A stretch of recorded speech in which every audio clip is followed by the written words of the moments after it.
This man changed the world.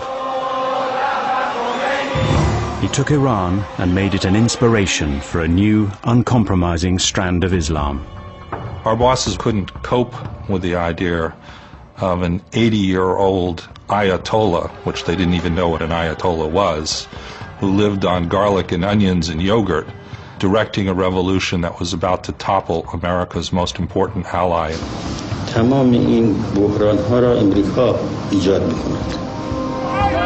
His Iran broke all the rules of diplomacy. It unleashed forces the West still cannot handle. It has undermined the West's hold on the Middle East. Iran is deliberately causing maximum problems. Iran is a threat to world peace. I will do everything in my power to prevent Iran from obtaining a nuclear weapon. Everything in my power. آمریکا و انگلیس رو نگاه بکنید. هر جا دیکتاتوری و ترور و آدمکشی است، دست اونها در کاره.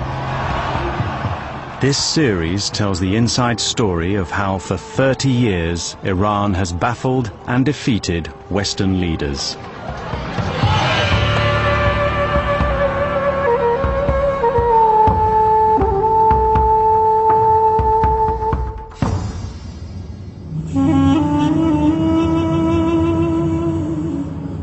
Ayatollah Ruhollah Khomeini spent 14 years banished from his native Iran.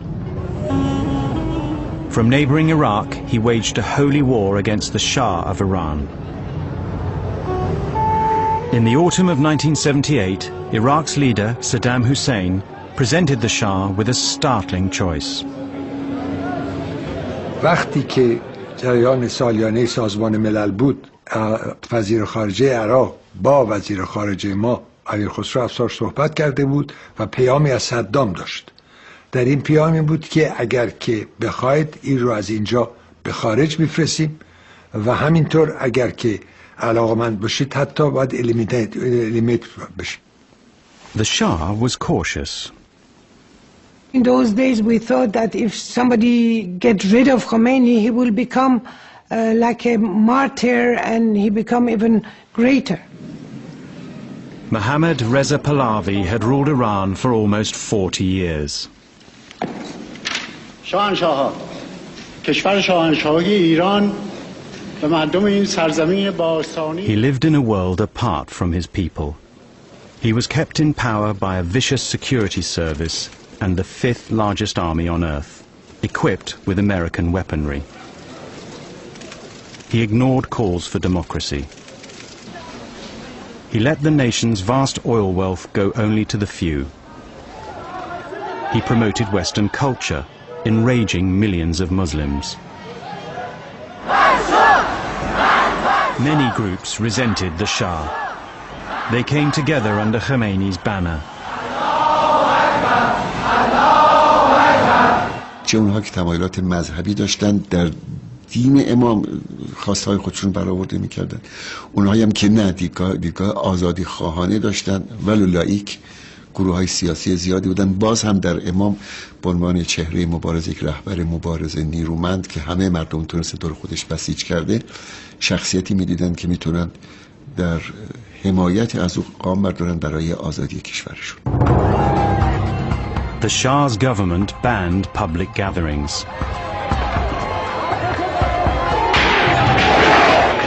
During one rally in Tehran, troops shot more than 100 demonstrators dead.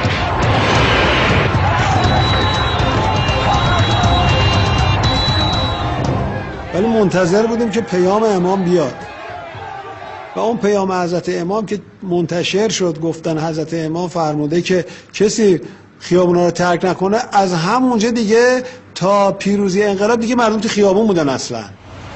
From Iraq, Imam Khomeini was causing havoc in Iran. The Shah declined Saddam's offer to kill him, but agreed to his being expelled. Khomeini sought refuge in Kuwait.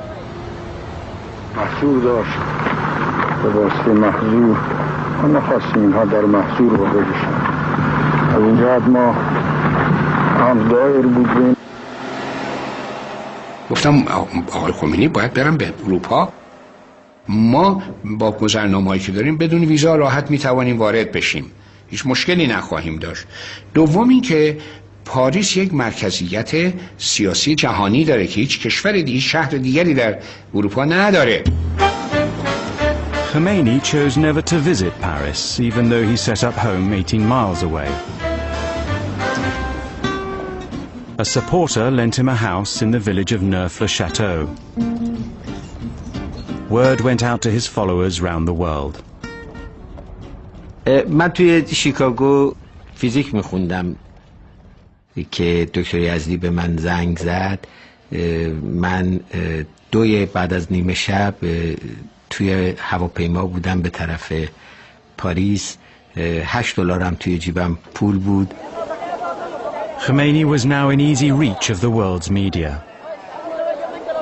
اصلا برای البته اونها میخوان حق خودشون را استیفا کنند و مسالمت هم میکنند، لیکن اون شاه است که امر میکند به کشتن اونها. So there is no alternative to fighting. هیچ راه حلی نیست. Khomeini's success in stoking the revolution embarrassed the French president, an ally of the Shah. L'ayatollah Khomeini, il est venu en France dans des conditions régulières et il s'est installé comme non pas un réfugié politique dont il n'avait pas le statut, mais comme un étranger en résidence en France. President Giscard sent the official responsible for high-profile foreign visitors to issue a warning to the Ayatollah. Je suis donc arrivé dans ce pavillon de banlieue, dans cette chambre vraiment dénudée. Ça m'avait impressionné. J'ai fait le rapprochement avec la cellule de moine. Il n'y a pas de canapé, il n'y a rien pour s'asseoir. Lui est assis par terre en tailleur, enturbané de noir, naturellement une barbe blanche, des yeux très vifs, scrutateur. Je lui dis, voilà, ces derniers jours, vous avez prononcé des philippiques enflammés contre le chef de l'État avec lequel nous avons des relations diplomatiques normales. Et donc, il n'est pas raisonnable que sur le territoire français, vous teniez des propos de caractère politique important. آقای خمینی جواب داد که من قصد فعالیت سیاسی در خاک فرانسه ندارم. من از اینجا نامه‌هایی به ایران می‌نویسم. حالا در ایران این نامه‌ها رو مردم چیکار میکنن اون دیگه مربوط به دولت فرانسه نیست. In fact, Khomeini's house was a veritable production line, copying and distributing his pronouncements. In Iran, anyone carrying Khomeini's words risked arrest. این اعلامیه رو میرفتیم از یه تلفن عمومی میخوندیم برای تلفنی در شهرستان، اون ضبط میکرد، یادداشت میکرد، بعد اون تکثیر میکرد. یعنی به سرعت این اعلامیه فردای اون روز سراسر ایران رو گرفته بود. The whole country ground to a halt when strikes begun by the left received Khomeini's blessing. The military commanders drew up proposals to end the chaos. من این طرحو بردم و به عرض رسوندم و قبلا اشاره کردم که اعلیحضرت انقلاب اول باید بکوبین، بعد ببینید چرا انقلاب شده. اگر معطل بشین انقلاب موفق میشه. و ایشون راه رفتن و بعد اومدن گفتن یعنی شما میگویید من خلاف قانون اساسی رفتار کنم؟ گفتم قربان مملکت داره از دست میره و دیگه امر بفرمایید این کار بشه. باز دوباره راه رفتن و گفتن دیگه چی دارین؟ گفتم ساکت موندن و ایشون گفتم به هر حال من دیگه از این مسائل خسته شدم. America was caught off guard. For 30 years, the Shah had stood shoulder to shoulder with American presidents against the spread of communism and anti-Western movements in the Middle East. Iran, because of the great leadership of the Shah, is an island of stability in one of the more troubled areas of the world. Now, just 10 months later, President Carter's words rang hollow. The question is beginning to arise how long the present government here can last with almost daily fighting on the streets of Iran. It was a question the American ambassador and his deputy needed to answer.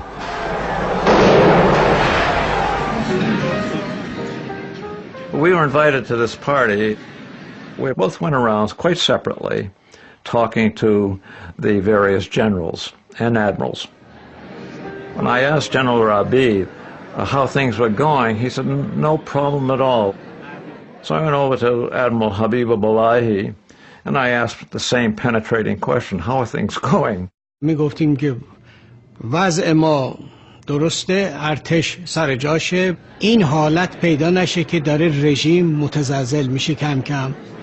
Here we were, the country was in turmoil, and there was not one significant mention of political problems, disorder, or anything. I could not sleep that night. In the morning, I hustled over to the embassy. I went in, I said, Mr. Ambassador, this is not going to work. He smiled, and he threw to me a pile of a yellow-lined paper with writing on it, and top was thinking the unthinkable.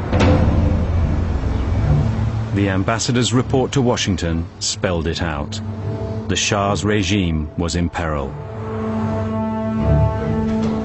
The president called an emergency meeting. Our presumption was that the United States policies would be better off if the Shah did stay in power. We were concerned that if Shah falls, the whole thing could become extremely unstable, not just in Iran, but in the region. But over how to save the Shah, the president's advisors were divided. Secretary Vance and I both felt that the best chance the Shah had to maintain his position was to go the direction of reform, to have early elections, to take human rights steps that would ensure, would gain the confidence of his people. You first reestablish order, thereby asserting your authority, and shortly thereafter initiate the reforms, having proven that you're in charge. Brzezinski felt we should make it very clear to the Shah that we would not object in any way if he decided to really crack down very hard and use what Brzezinski came to call the iron fist. The message to the Shah was not clear. It urged him simultaneously to get tough with the protesters and to offer them concessions. The Shah summoned the ambassador. علازت صحبت این کردن که آیا آمریکا میخواد که من با شدت عمل به خرج بدم یا نه. Ambassador Sullivan had to say, I have no instructions on this, Your Majesty, which left the Shah very confused. خسته تر، ناراحت تر و در واقع یک آدمی بودن که به کلی دیپرس بودن. The King of Kings went on TV and embraced the revolutionaries. انقلاب ملت ایران نمیتواند مورد تایید من به عنوان پادشاه ایران و به عنوان یک فرد ایرانی نباشد.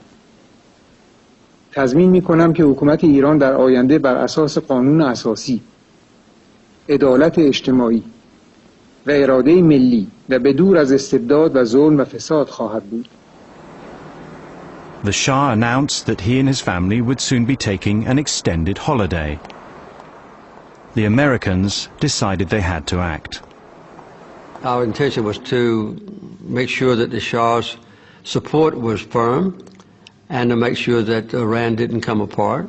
I said to the president that we ought to explore the question of what will be the behavior and the attitude of the Iranian military.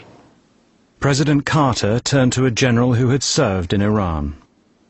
My instructions were to give United States assurances to the military of Iran that we would support them. His mission was to go out and see if the Iranian military had the stomach to attempt a coup and to suppress the revolution. The general had to get the military to defend the throne while the Shah was away. ایشون پرسیدن که آیا که نقشه‌ای که ارتش بتونه اوضاع رو به دست بگیره چی دارین و اگر این نقشه چی میگه؟ You had to have plans. You know, the immediate thought of these generals and admirals was to do what you're talking about, that they take control. But when asked how, they were speechless. رژیم ما در اون موقع چنین اجازه ای را نمیداد، چون خب ترس این بود که یه دفعه این فکر یه روزی در ارتش پیدا نشه که خودسرانه چنین اقدامی بکنه. In his haste, the American general had failed to pay the usual courtesy call on the Shah. من خیلی کمتر اوقات اعلیحضرت رو اینقدر عصبانی دیدم. خیلی معذرت میخوام اگر من این کلمه رو بگم، ولی خب اعلیحضرت فرمودن که این مرتیکه آمده به ایران و تمام همه جا رفته، با همه ملاقات کرده، رئیس قره‌باقی هم دیده، حالا قبل از اینکه بره آمده از من میخواد خداحافظی بکنه. He cautioned me, and only as the Shah could do, and you'd have to know him and see him looking at you through his glasses with his penetrating look, that I should not forget who the King of Kings was. I saw him only once when he accompanied the American ambassador to come and inquire about the date of my departure and even the hour of my departure. That's all I discussed with General Heiser. Before his holiday, the Shah appointed a new prime minister, a moderate and former opponent of his regime, Shapur Bakhtiar. I hope that we can settle all dispute and misunderstanding between the king and the nation. We hope. Soon after, the Shah and his wife left Iran. یه مدتی است که احساس خستگی می‌کنم و احتیاج به استراحت. I had to take a little tranquilizer. I usually never took tranquilizers, but I had to take one not to cry or to feel sad. در همون موقعی که خداحافظی میکردن یک افسری یه سرهنگی بود، خودشو پرت کرد اول به پای اعلیحضرت و گفت اعلیحضرت نمیذاریم شما برید. اعلیحضرت گفت من برمیگردم. On that plane, I was looking back and thinking, is it the last time I'm seeing my land?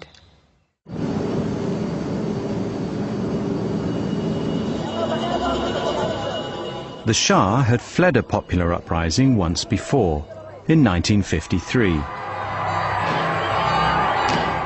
Then America and Britain had engineered a coup which put him back on the throne. Now Western leaders were at a summit in the Caribbean. This time they agreed the Shah was a lost cause, and their only hope for a pro-Western Iran was his new prime minister. President Carter asked President Giscard to help persuade Khomeini to keep away from Iran. Le président de la République me dit « J'ai reçu un message du président Carter qui me demande de le transmettre à Khomeini. » Je suis arrivé, j'ai retrouvé mon ayatollah. Je leur ai dit que c'est le souhait du président des États-Unis,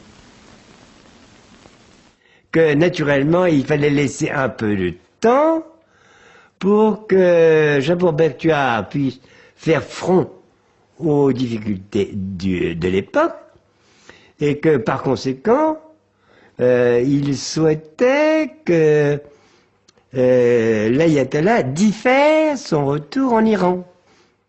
نماینده فرانسوی گفتش که آیت الله هم باید که از دولت بختیار پشتیبانی بکنه و اگر نه ارتش ممکنه کودتا بکنه. این پیغام تهدید ضمنی هم داشت بر اینکه ارتش دست به کودتا خواهد زد.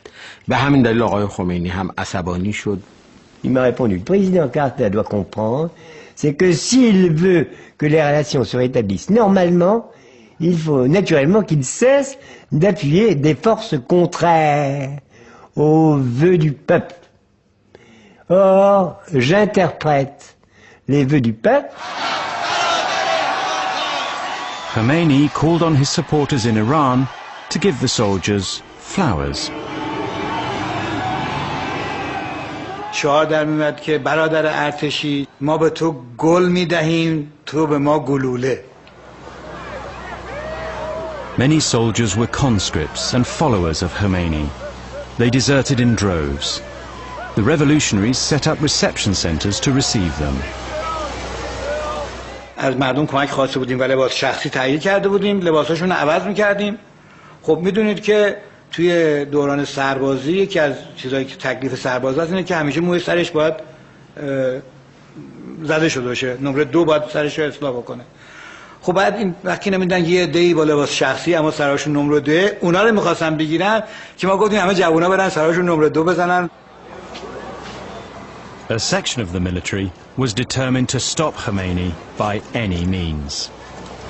بحث این بود که در اول که جلوش گرفته بشه و نیاد. حتی پیشنهاد این بود که یکی دو تا پیشنهادم که داشتیم این بود که اصلا هواپیمای یا هلیکوپتر که ایشون بیان استفاده کنن و زده بشه رو هوا.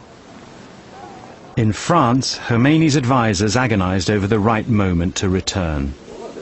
یه شب بعد از نماز مغرب عشا که امام آمدن تو اتاق که ما بودیم همه، گفتن که من به ذهنم رسیده دیگه بودن ما اینجا وجهی نداره، بریم به ایران. بعدم گفتن خب شما مجبور نیستید با من بیاید، این یه سفر خیلی میتونه خطرناکی باشه. ما هم فکر میکردیم که هر چقدر تعداد خبرنگار بیشتر باشه بیمه‌ای برای اون هواپیما و اون هواپیما امن‌تر خواهد بود، چون این خطر بود که ممکن بود هواپیما رو سرنگون بکنه.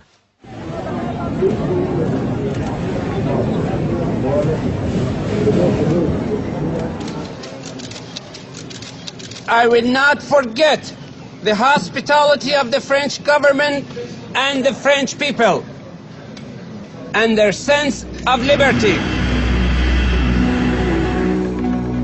During the flight, a German TV reporter was allowed into Khomeini's private cabin. Die Sonne ging gerade auf, es war die Zeit des Morgengebets. Jedenfalls, ich habe ihn nie wieder so aufgeräumt gesehen wie an diesem frühen Morgen. Das ist das einzige Mal, dass ich ihn entspannt gesehen habe lächeln gesehen. Nach dem Gebet, das war ohne großen Vorwand, übergab Khomeini ein gelbes, braunes Kuvert an Tabatabai. Sadek Tabatabai, a favorite relative of Khomeini, was being entrusted with the draft constitution that embodied Khomeini's vision for an Islamic Republic of Iran. It was a dangerous document. رو کردم به آقای شلاتور و آقای کافمن که متصدی دوربینش بود، گفتم که من یه امانتی رو به شما میدم در حالی که ضبط میشد این سر. Und sagte mir, wenn wir bei der Ankunft nämlich getötet werden oder verhaftet werden, dann verstecken Sie das gut. ایشون نگفتم که این پاکت حاوی چی هست. They needn't have worried. As he came down the steps, Khomeini brought 2,500 years of monarchy in Iran to an end. خیابونا مثل اقیانوس اطلس که در طوفان باشه موج، شرایطی بود که دیگه کاری نمیشد. The man given the honor of driving Khomeini had taken on more than he bargained for. بیش از اونه که فکر می‌کردیم آدم توی سالن اومد نتونستیم کنترل بکنیم. مردم ریختن، ماشینای اسکورت و بین ما و ماشینای اسکورت حائل شدن.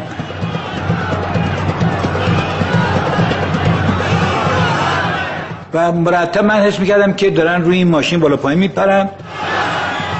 از همون لحظه رانندگی عادی نبود. توی ماشین این شب تاریک میشد. امام هم اصرار داشتن که من در ماشین رو وا کنم، ایشون هیچ به در بر رفتن. خلاص من مونده بودم چیکار کنم. Khomeini's people parted the crowd so a helicopter could come and rescue him from his own followers. همچی که امام رفت تو هلیکوپتر من دیگه نفهمیدم. من دولت تعیین میکنم، من به پشتیبان این ملت دولت تعیین میکنم، من تو دهن این دولت میزنم.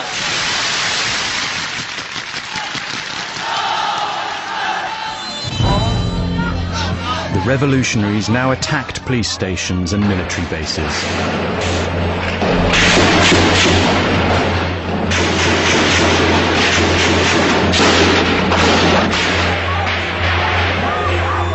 Each time they captured one, they seized more weapons.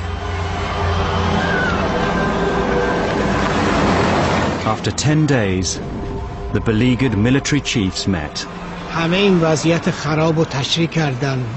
هر کسی چیکار کرده؟ مثلا فرمانده نیروی هوایی گفت که از رو سقف ادارهش اومده بیرون با هلیکوپتر برای اینکه تمام جاهای دیگه همطور ریختن مردم. They argued through the night. به تیمسار حاتم پیشنهاد شد که بردارن یه چیزی بنویسه که ارتش بیطرف بمونه. شاید بیطرفی ارتش باعث بشه که دیگه این سر و صدا و اینا به صورت بدتری که باعث جنگ داخلی و تقسیم مملکت اینا بشه نشه. دیگه کم کم همه تایید کردن، بعدش هم همه امضا کردن. Next morning, one of Khomeini's lieutenants took a phone call. و وقتی تلفن رو قطع کرد گفتش که ارتش اطلاعیه داده که در دعوای بین مردم و حکومت بیطرف خواهد بود و دستور داده شده که نیروها به پادگانها برگردن. این به معنی پیروزی انقلاب بود. همه هورا کشیدیم، شادی کردیم و تبریک گفتیم، بغل کردیم همدیگر رو. The Shah's prime minister fled the country. Many of the Shah's inner circle were summarily executed. The part that was difficult, I must say, on the nerves was getting up and look at the morning paper and to see people that you had known for a long time just lying on a slab with bullet holes throughout their body. America feared its embassy could become a target. It reduced its staff from over 2,000 to under 100. Then the Shah asked if he could settle in America. I advised strongly against an early admission of the Shah. I warned that if we did, it was such a sensitive matter that there could be considerable violence, demonstrations, agitation against the United States. President Carter agreed. My presumption was that I would not let him come into the United States. I argued that he should be allowed because we treated him as an ally in good times, and I felt it was our responsibility to treat him as a former ally, but a friend in bad times. The president said, well, let me ask you one question. If we do this, and as some fear, our employees in our embassy in Iran are taken hostage, then what will your advice be? And the room fell dead, and he said, I thought so. Meanwhile, Khomeini was fulfilling his dream. Iranians voted by referendum to make Iran an Islamic republic. The new government called for the Shah to be sent back to stand trial. Country after country refused him entry, so for months he wandered the globe. Then he appealed again to President Carter. One afternoon, I got a message that the Shah was confirmed to have terminal cancer and asked me if he could come in to New York for diagnosis and treatment. The Shah had kept his cancer secret for 4 years. His doctors had told his wife, but she too never mentioned it, even to her husband. I had a feeling that he didn't want anybody to know, and I wanted to respect his wish. That is why I never asked him. This time Carter agreed to admit the Shah. America's man in Tehran informed Foreign Minister Yazdi. He had advised strongly for months before that about the difficulty of any kind of gesture toward the Shah or his family. I was well aware of that. اونا خواستن که در چارچوب مقررات بین‌المللی ما حفاظت و امنیت سفارت امریکا رو بپذیریم. ما خب طبیعی بود که به عنوان یک دولت مسئول به اونها بگوییم که خب بله دولت ایران به مسئولیت بین‌المللی خودش واقفه. I will never forget the words he gave me. We will do our best. He did not say, we will guarantee your security. He said, we will do our best. اطلاع دادم که همونطور که تمام شواهد و قرائن حکایت میکنه شما با آتش بازی میکنید و این رو شما در جعبه پاندورا رو باز میکنید. Iran's foreign minister was on his way to Algiers for Independence Day. So was Carter's top advisor, Dr. Brzezinski. I urged Foreign Minister Yazdi to have a talk with Brzezinski. I knew what that might mean. It would elevate the dialogue up to a point where it mattered.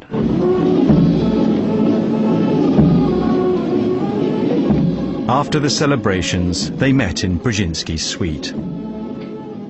I told him that, first of all, we had no designs to use the Shah against the new regime in Iran. As I remember, I pointed out to him that the Shah was an ill man. خواستیم که شما اجازه بدید که پزشکان ما برن پرونده شاه رو ببینن، شاه رو عیادت بکنن، بتوانن به ما مستقل از شما گزارشی بدن. I didn't see the need for any procedure of this sort, which would be, in a sense, negatively reflecting on the veracity of the U.S. government. و هر قدم شما بگید که ما برای خاطر موازین بشر دوستانه این کاری کردیم، ملت ایران نمیپذیره. قابل هضم نیست براش. حتی اگر ما سعی بکنیم مردم نمیپذیره. A small group of students now took center stage. What they did next would poison relations between Iran and the West to this day. فقط این حس رو داشتم که این حرکت توی این حرکت یه رمزی وجود داره، یه اتفاق دیگه داره میفته. The student leader arranged to meet 4 colleagues at Tehran University. فکر می‌کردم مثلا اگه بتونیم یه کاری بکنیم و امریکا رو به وادار کنیم که شاه رو اخراج کنه از امریکا، یه موفقیتی برای انقلاب هست. طرح در حقیقت اشغال سفارت امریکا به مدت 2 روز یا 3 روز حد اکثر و گروگان گرفتن امریکایی ها توی جلسه من مطرح کردم و 2 نفر از دوستان من مخالفت کردند. One who opposed was Mahmoud Ahmadinejad, Iran's future president. آقای احمدی نژاد گفت که این کار باعث تقویت شوروی میشه و باعث قدرت گرفتن سفارت شوروی میشه و ما اساسا توی دانشگاه ها و توی جامعهمون مشکل اصلیمون گروه های چپ و مارکسیست هستن. Clerics and communists had been allies of convenience in the revolution. Ahmadinejad feared the communists gaining ground. The 3 who wanted to seize the American embassy went ahead without him. They approached a cleric close to Khomeini. اونها رو قانع کردم که این تصمیم رو به اجرا در بیاورند و بدون اینکه امام مطلع باشه. گفت که چه ضرورتی داره؟ اصلا رهبر انقلاب اگه در جریان باشه شاید کار خوبی نباشه. 72 hours later, students gathered outside the embassy. دانشجویان راهپیمایی می‌کردن. ما توی اون پوشش حرکت کردیم از 2 تا 4 راه قبل از سفارت امریکا. باید دستور عملیات رو من صادر می‌کردم به فرمانده عملیات. At first this demonstration seemed to me to be an interruption, that it was going to really mess us up on getting our timetable down. You know, it's amazing how you don't worry about the right things at the wrong time. And then when it happened very quickly, these hordes started to scale the walls.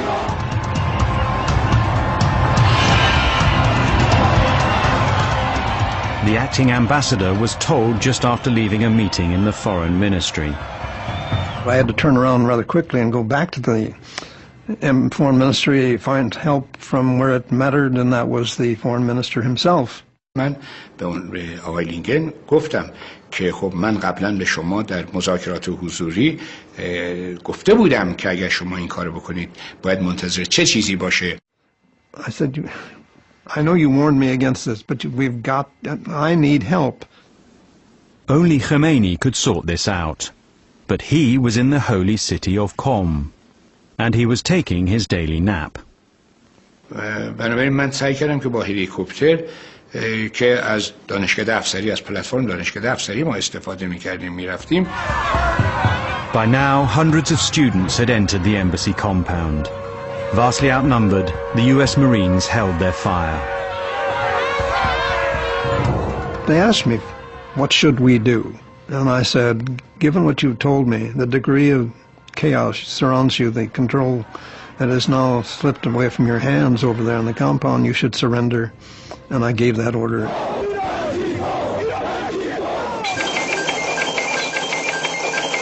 Good evening.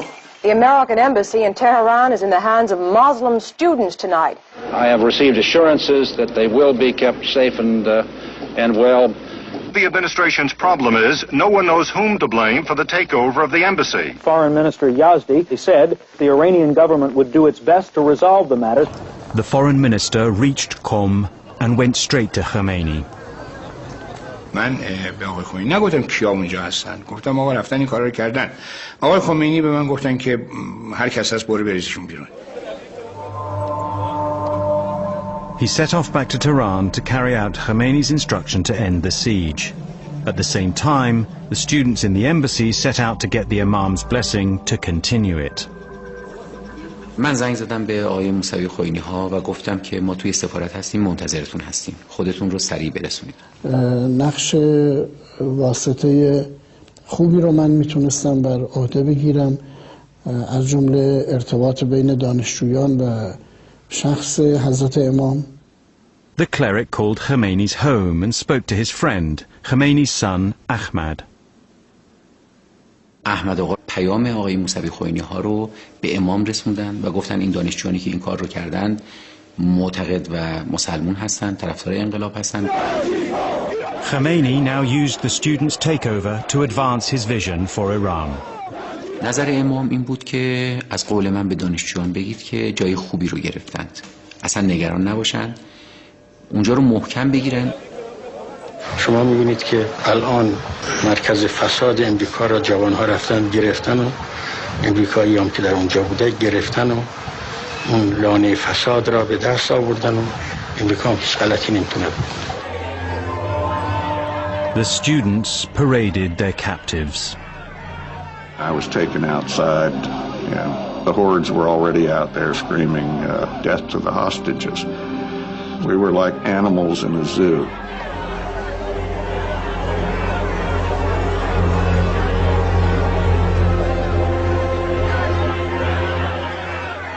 Khomeini had breached the basic rule that enables diplomats to work in a crisis.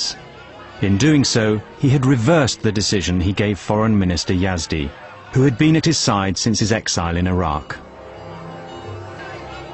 The cabinet now met in emergency session. ما مخالفتمون با گروگانگیری از موضع منافع ملیمون بود. آقای دکتر یزدی خاص عنوان میکنه که به لحاظ خارجی و از اینجوری شرایط اینجوری باید سعی کنیم که دیپلماسی خارجیمون رو چیکار بکنیم، که آقای بازرگان با تندی بهش گفت تو مگه تو چه کاری؟ تو فکر می‌کنی تو وزیر خارجه هستی؟ وزارت خارجه توسط دو اداره نمیشه که. بسیار برافروخته بودن و تاکید کردن که استعفا میدم، کما اینکه ایشون در خود هیئت دولت مطرح کرد که استعفا خواهند داد و نه تنها ایشون، همه وزرا قبول کردن که دست جمعی استعفا بدن. Khomeini's support of the students had enabled him to sweep the moderates out of government. A month later, he assumed the new post of Supreme Leader, giving him, in effect, total control. And the American diplomats remained in captivity. We sent word to the Ayatollah that if he injured a hostage, that we would stop all commerce between Iran and the outside world by blockading their seaports and so forth. We didn't go into detail. And if he killed any hostages, that I would respond with military action. Is Iran now, in effect, at war with the United States?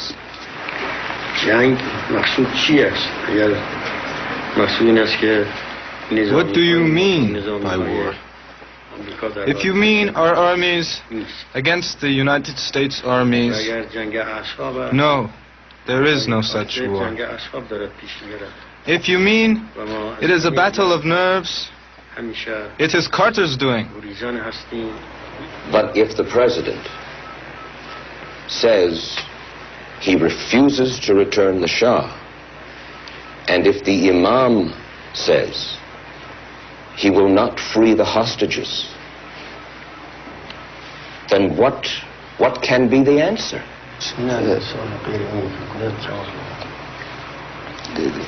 He will not discuss He's not even going to listen to it.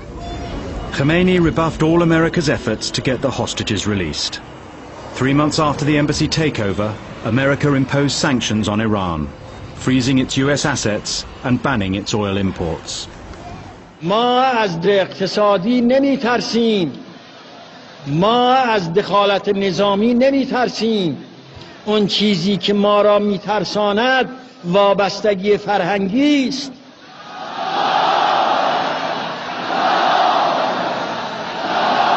They had 2 or 3 different interrogations teams that worked me over.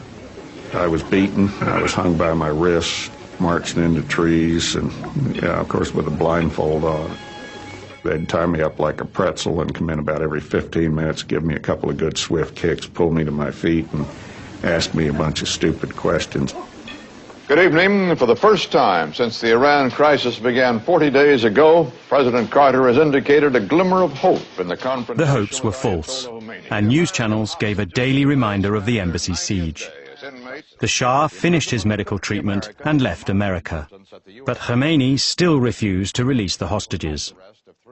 It was seen around the world as an America no longer capable of dealing with her real problems.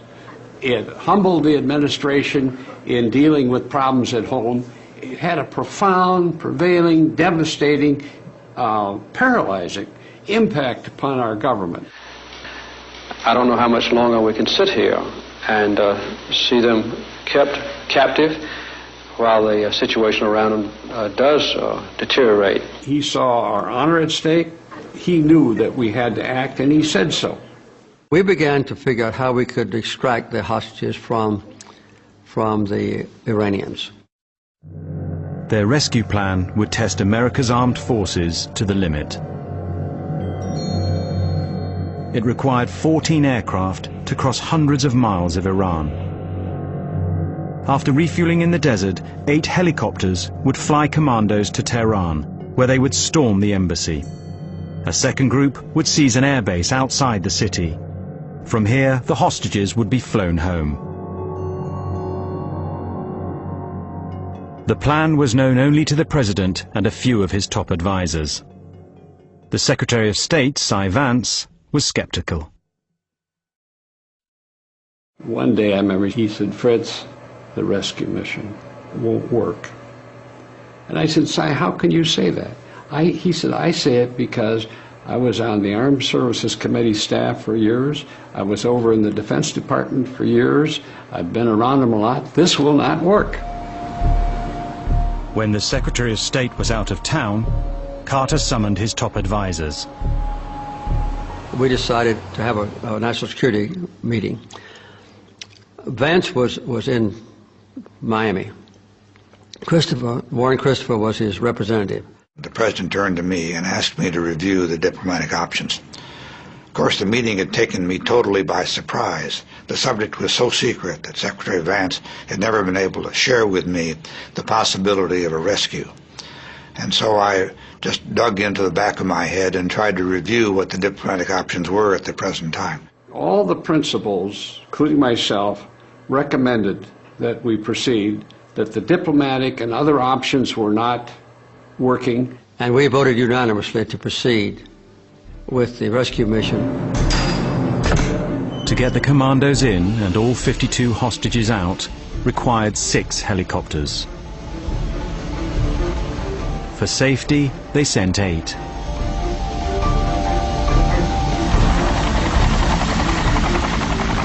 The decision was made earlier.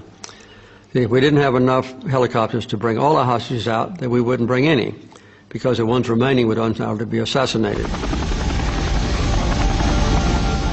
From an aircraft carrier in the Arabian Sea, the helicopters flew more than 500 miles into Iran. Keeping low to avoid radar, they flew into a sandstorm. 2 developed faults. When the others reached the desert rendezvous to refuel, a third was found to be damaged. That left only 5. At that point, we decided to withdraw, and we left all our equipment there and brought our people home. As they took off to leave, a helicopter collided with the refueling aircraft. The president was immediately informed. I was with the president when we got the call, and the president said, have there been lives lost? And I saw his face turn white, and he said, I feared that. 5 airmen and 3 commandos died in the crash. A human tragedy, and in election year, a political disaster. Congress still knew nothing about the mission. It was the Vice President's job to inform its leaders before they heard the morning news. You can imagine those very painful conversations. Awakened from a dead sleep, being told this, and you say, what are we doing? Where? When? How did we get into this? What do you mean lives lost? I went on television the next morning, beginning at 6 o'clock, I believe, to tell the American people what happened, and it was all my fault. It was my decision to attempt the rescue operation. It was my decision to cancel it when problems developed in the placement of our rescue team for a future rescue operation. The responsibility is fully my own. کی این هلیکوپترهای آقای کارتر را ساقط کرد؟ ما ساقط کردیم؟ خدا ساقط کرد. Although Khomeini crowed, the Islamic Republic's own armed forces were in disarray. Carter's sanctions stopped them obtaining spare parts. The Shah's generals had fled or been executed. Saddam Hussein saw an opportunity. خدمت ایشون عرض کردم همیشه صدام داره زمزمه جنگ میکنه و او قرارداد الجزایر رو پاره کرده اینا، بنابراین هر چه زودتر جلوی ایمانا گرفته بشه. The Islamic Republic was surrounded by hostile states. To protect itself, it needed sanctions lifted. Khomeini was persuaded to open talks with America. His negotiator met President Carter's on neutral ground, in West Germany. ما قدم می‌زدیم در باغ کاخ مهمان سرای وزارت خارجه بن که خبر دادن که دوستان آمدن. وقتی من آمدم آقای کریستوفر از رو آمد، من در قیافش تعجب رو می‌دیدم. I was really quite surprised. He was a very good-looking, dapper man in a sport coat and flannel slacks, and so he looked very Americanized. بعد از صحبت‌های اولیه و معارفه اولیه که بینمون صورت گرفت، شرط رو من عنوان کردم. یکی اینکه بازگردوندن دارایی‌های مسدود شده ایران و اموالی که یعنی تنخواهی که بر اساسش دولت پنتاگون تجهیزات نظامی به ایران فروخته بود. With respect to the funds that we had frozen in the United States, I told him we had about $5.5 billion frozen, and we're prepared to assemble those assets and return them to Iran. دو موردش رو خیلی تونستیم هم روز به نتیجه برسیم. On day 2, they ran into their only sticking point, the Shah's personal fortune deposited in American banks. استدلال من به آقای کریستوفر این بود که اولا این رقم درآمد معقول یک فردی نیست، ملو زمامدار که پولی جای پسنداز کرده باشه. این رقم نزدیک به 20 میلیارد اموال منقول و غیر منقول، اینها خب تصاحبش غیر قانونی و غیر شرعی است. I said, look, we have a real problem there. Under our constitution, we simply can't give back assets that are claimed by others. آقای کریستوفر گفت من اینا رو به واشنگتن منتقل میکنم و در جلسه بعدی که خواهیم داشت مسئله رو پی میگیریم. دیگه اصلا خداحافظی کردیم بعد از 5-6 ساعت گفتگو. It was September 22nd, 1980. It looked as if Carter could get the hostages home in time to boost his chance of re-election in November. وقتی که من رفتم به فرودگاه خلبان آمد که برج اجازه پرواز به ما نداده. گفتن که فرودگاه مهرآباد بمباران شده توسط نیروهای عراقی. The next day, Iraq invaded Iran. 70,000 troops crossed the border, launching a war which would last 8 years and leave 1 million dead. Iran's leaders broke off the talks with America. They suspected Washington was behind the invasion. They were not totally wrong. We were warned that the invasion was imminent. A source told me that he'd just been in Iraq, where he'd been meeting with Saddam Hussein and his senior Iraqi generals, and that the Iraqis were going to invade Iran. This was, of course, big news and quite an intelligence coup for us. America did nothing to stop the invasion. In fact, though it had no diplomatic relations with Saddam's Iraq, it allowed help to reach him. We understood that what we were telling Saudi Arabia and Jordan about our perceptions of the state of the Iranian military would be passed to Iraq. How powerful did we think their armored forces were? Could they operate their tanks? Could they operate their surface-to-air missile networks? These were the types of information that we would provide to our friends and which we expected they would pass on to Iraq.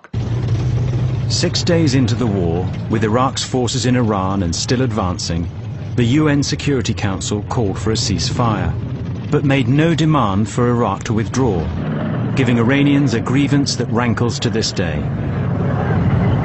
ممکنه یک کشور متجاوزی رو محکوم نکنن، از اون نخواهند که برگرد به مرزهات و بابت این تجاوزی که کردی غرامت بپرداز، فقط بگن که آتش بس بدید.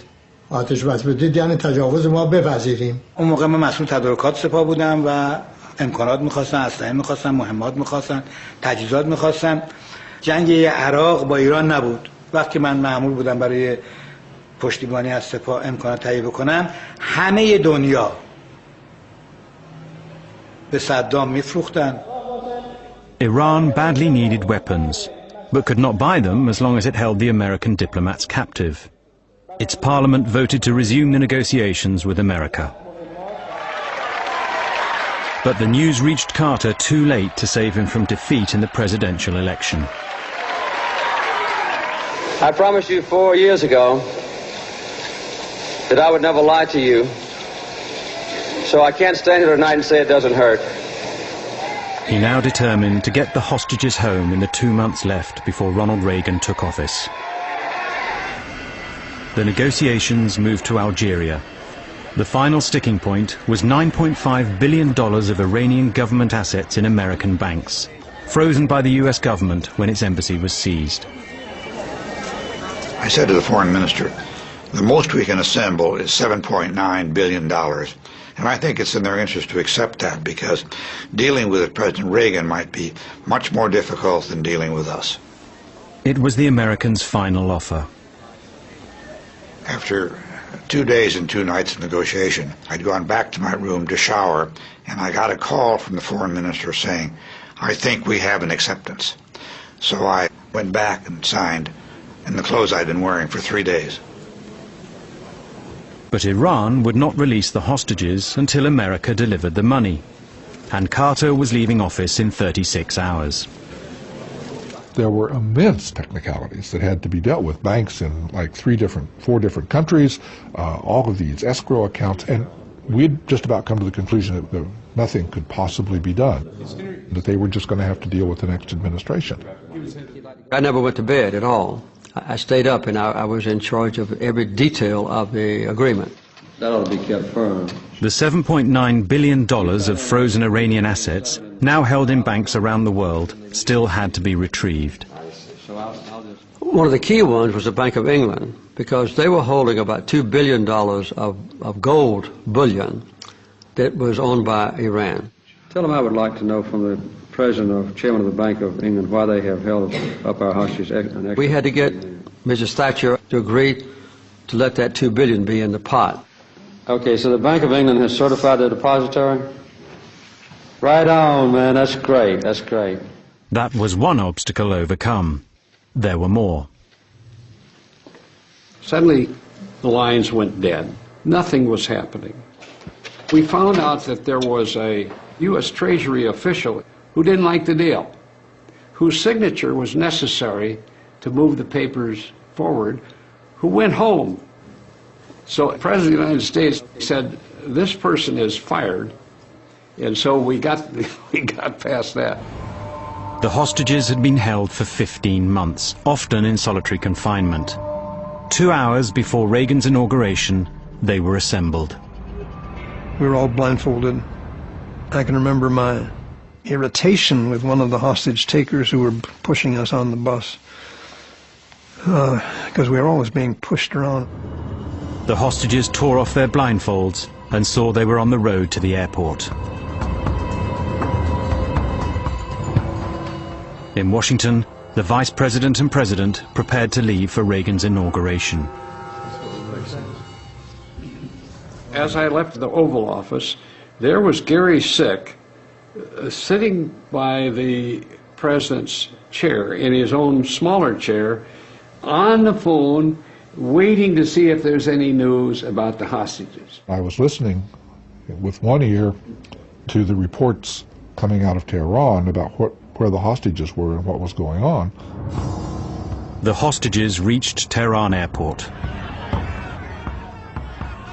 Prodded, poked at, screamed at by dozens of hostage takers, prison guards between the bus and the ramp up to the aircraft. We hadn't seen each other for 444 days. All of us embracing each other, getting to know each other again. But the planes sat on the runway. Carter was despairing because he had hoped at least to get these hostages home while he was president. We rode in a limousine to the Capitol for the inauguration ceremony. I had direct communication, obviously, with our intelligence around the world. I talked to him while he was in the car. Said that the hostages were apparently at the airport, but we had no evidence that anything had happened. Repeat after me. I, Ronald Reagan, do solemnly swear. I, Ronald Reagan, do solemnly swear that I will faithfully execute the office of President of the United States. That I will faithfully execute the office of... Carter left for home. Still no news. Roughly 5 minutes after I was no longer president, the Secret Service agent came down and whispered in my ear that the hostages were free. They had deliberately delayed its release until maybe 20 seconds after Reagan had been sworn in. It is not often that a foreign leader humiliates and helps secure the electoral defeat of an American president.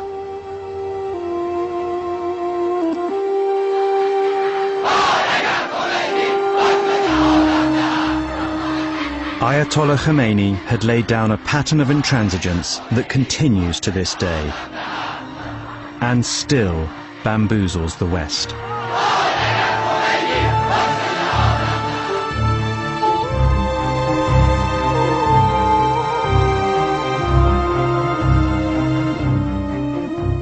On BBC 4 now, an absorbing insight into life inside modern Tehran. Raghi Omar reveals the hopes and fears of the upcoming generation, from a pop star to a renowned photojournalist and staff at a drug rehab centre.